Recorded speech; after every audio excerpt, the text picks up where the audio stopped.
Hi, you all. Namaste. I'm Akriti, I'm Dr. Dev. and he's a psychiatrist, basically दिमाग का doctor. And And आज है World Schizophrenia Day.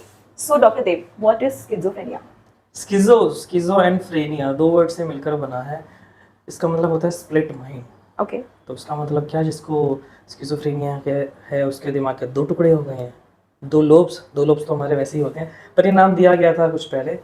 और पता नहीं, साइकेट्री में तो मुझे लगता है ये मिसनोमर सही लगता है। हर चीज़ के जो आधे तो नाम है हमें मिसनोमर है। काम की बात यह है, वर्ल्ड स्किज़ोफ्रेनिया डे है तो हमें अवेयरनेस क्रिएट करनी है कि वही सिम्टम्स क्या होते हैं और उनके बेसिस पे क्या उनका ट्रीटमेंट किया जा सकता है। तो पहले जिस सिम्टम्स की बात करेंगे फास्ट फास्ट, किसी कुछ जानना चाहेंगे आप? बिल्कुल. So, ये मुझे क्या लेके घूम रहे हैं आप? So this is a poster which says something about schizophrenia, but honestly, मुझे आज तक schizophrenia का मतलब समझ नहीं आया. तो प्लीज आप एज अ लेमैन मुझे समझाइए what is schizophrenia. ठीक है, इन्होंने भी कुछ कुछ तो लिख ही रखा है, तो शुरू करते हैं। दीजिए, मुझे दिखाइए। Hearing voices that others can't hear. Okay. सो मतलब आपको ऐसी आवाज़ें आएंगी जो आम आदमी नहीं सुन सकता है, जो कि रियल नहीं है. जो कि रियल नहीं है, जो कि उसका कोई स्टिमुलस प्रेजेंट नहीं है। Okay. जैसे कि किसी को भगवान की आवाज़ें सुनाई दे सकती हैं, किसी को कोई और थर्ड पर्सन की आवाज़ें सुनाई देंगी कि वो उसके बारे में बात कर रहा है, या फिर वो उसके एक्शंस पे कमेंट्री कर रहा है कि अरे देखो ये तो चल रहा है, अरे ये तो खा रहा है, ये तो घूम रहा है, ये तो सो रहा है, या फिर उसके बारे में डिस्कशन हो सकता है। तो ये सब चीज़ें हैं, इसको हम कहते हैं कि ऑडिबल, जो auditory hallucinations, Right. Running commentaries. तो ये सिम्टम है। दूसरा कहते हैं, ठीक है चलो, इन्होंने seeing the things that others can't. कभी कभी ऐसा भी होता है कि चीज़ें दिखाई देने लग जाती हैं, जैसे कि ब्यूटीफुल माइंड मूवी, क्या पता देखी हो आपने, बहुत सारे लोगों ने देखी होगी। तो उसमें जो मेन कैरेक्टर है उसको एक फ्रेंड और एक उसकी बेटी दिखती है, जो कि रियलिटी में नहीं है। तो वो चीज़ें दिख रही हैं जो रियलिटी में नहीं है। अब मैं रिलीजन पे नहीं जाऊँगा, कई बार लोगों को भगवान वगैरह दिखते हैं, अब वो स्किज़ो का पार्ट है कि नहीं, आई डोंट नो। Okay. अब बात करते हैं believing things that are not true. Okay. तो इसका मतलब है कि जो सच नहीं है उस चीज़ पे विश्वास करते रहना। एक एग्जांपल दीजिए. एक एग्जांपल, ऐसी बात कि एक मंगल ग्रह से लोग मेरे पेट में सिग्नल भेज रहे हैं जिसकी वजह से मेरे पेट में दर्द हो रहा है। Okay. इंटरेस्टिंग. ऐसा क्या एक्चुअली ऐसा पाया जाता है पेशेंट्स में? हाँ, ऐसा मंगल ग्रह पे कोई पाया जाता है, तब पाया जाएगा पेशेंट्स में। मंगल ग्रह पे एक किसी को मिलने दो, फिर हम वो पर्सन भी ढूंढ लेंगे।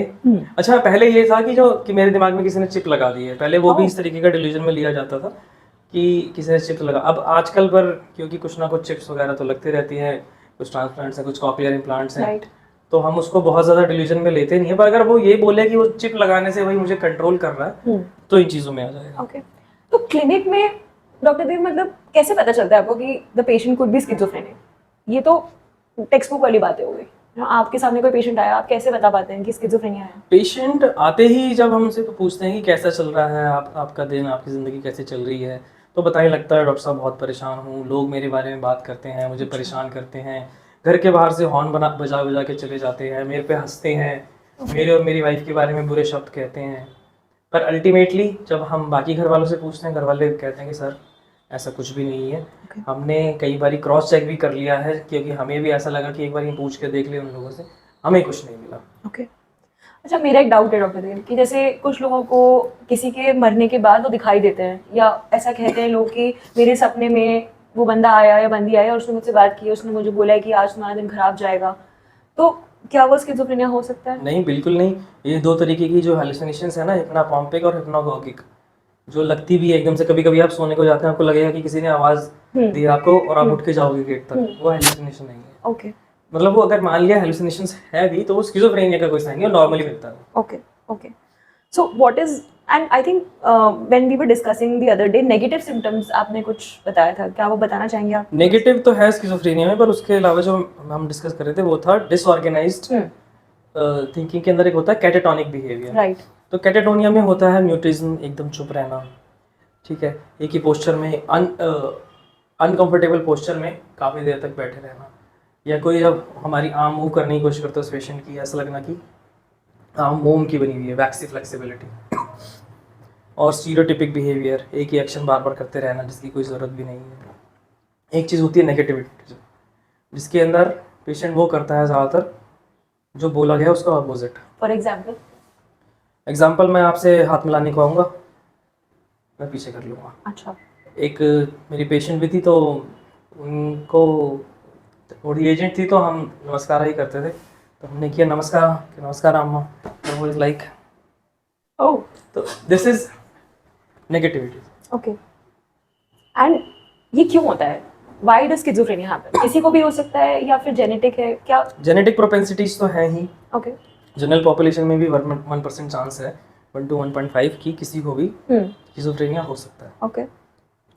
रीज़न के लिए हमारे पास एक जो सबसे काम की थ्योरी है वो है डोपामिन थ्योरी, अच्छा, कि कुछ ब्रेन सर्किट्स में डोपामिन बढ़ जाता है, बढ़ जाता है? बढ़ जाता इंटरेस्टिंग। ओके। है, और तभी तो हम D2 ब्लॉकर देते हैं। अच्छा। पर 5-HT ऑफ सेरोटोनिन थ्योरीज भी हैं, ग्लूटामेट थ्योरीज भी हैं, और फैमिली थ्योरीज भी हैं।